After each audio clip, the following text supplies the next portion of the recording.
Our Journalism, Ethics and Issues unit required us to take a look at a public and private divide in journalism. We were to pick an article or a series of articles of our choice and make a case from them, analysing the public and private divide and the ethical issues that would have surrounded and been involved in the producing of this article. So I selected the story of Aziz Ansari and the article that was written by Babe.net about a date that he went on late last year in September. So Aziz is a famous actor / comedian / self-acclaimed feminist and avid supporter of the Time's Up movement. So the female and the source of this article, Grace, which isn't her real name but it's what they went by, she tells a story of how they met at a party, they flirted, they ended up going on a date, they went to dinner, and when they went back to his place, Aziz persisted with sexual advances. Grace showed physical signs that she wasn't interested. Eventually she gets pushed to the point where she says that she's uncomfortable, however she doesn't say no or leave. The sexual advances continue and eventually she leaves upset.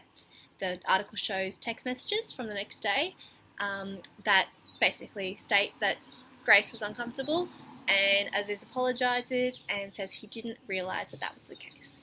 The only other response, apart from those texts to Grace, is a public statement stating that he believed the encounter was, by all indications, completely consensual.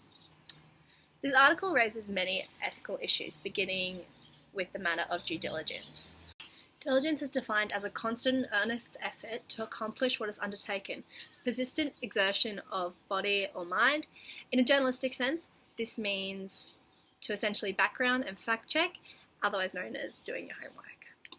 It is also important to consider the Journalist Code of Ethics, which is a code that all real journalists go by, according to our lecture, and it states that a journalist should report and interpret honestly, striving for accuracy, fairness, and disclosure of all essential facts.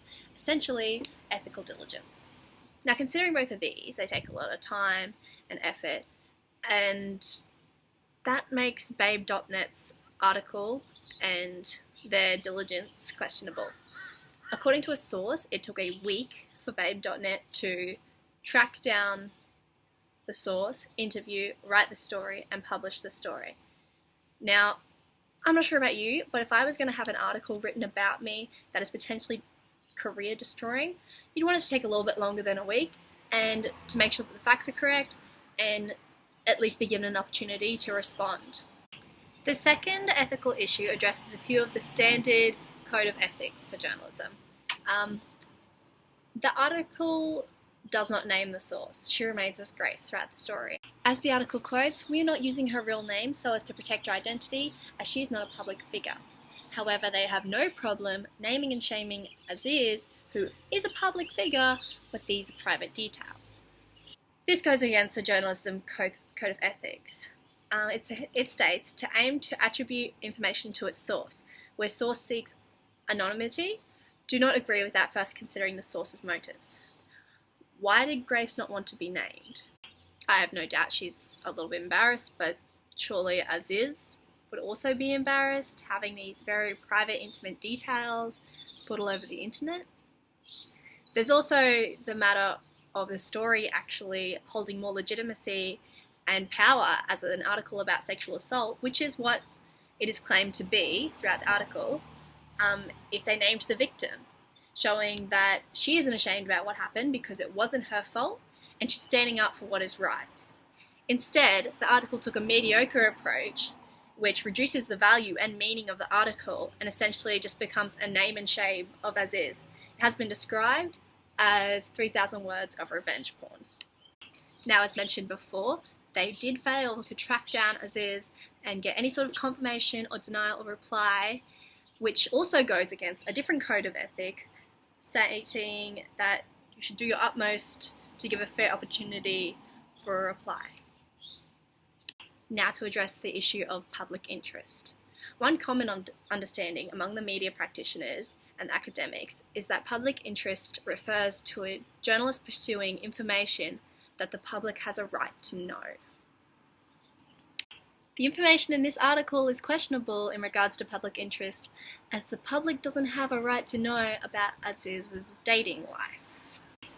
Although I'm sure they may have an interest due to the growing general interest in sexual assault in cases, especially among men in the entertainment industry, not to mention the controversy surrounding Aziz and his support of the Time's Up music movement.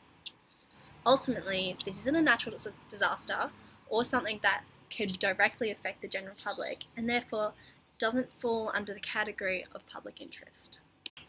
Finally, the last ethical issue we will cover is defamation.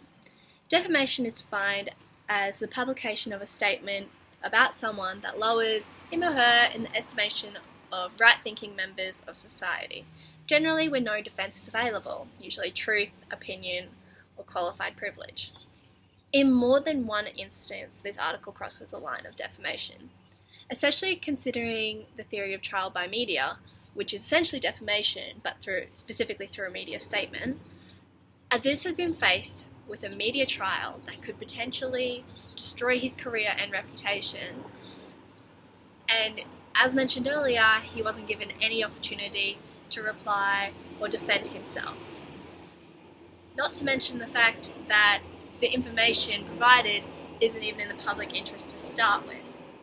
So therefore, Aziz could claim two things. One, that he wasn't given a chance to defend himself before his reputation and career was tarnished. And two, there wasn't even a need for this information to be published in the first place to destroy his reputation and career. The author has ignored ethical standards of diligence, defamation, public interest, and general standards mentioned within the Journalism Code of Ethics. Reflecting on this analysis of journalistic ethical practice and highlighting the many oversights this article presents, the appropriateness of this article in regards to the public-private divide is questionable. Thank you for listening.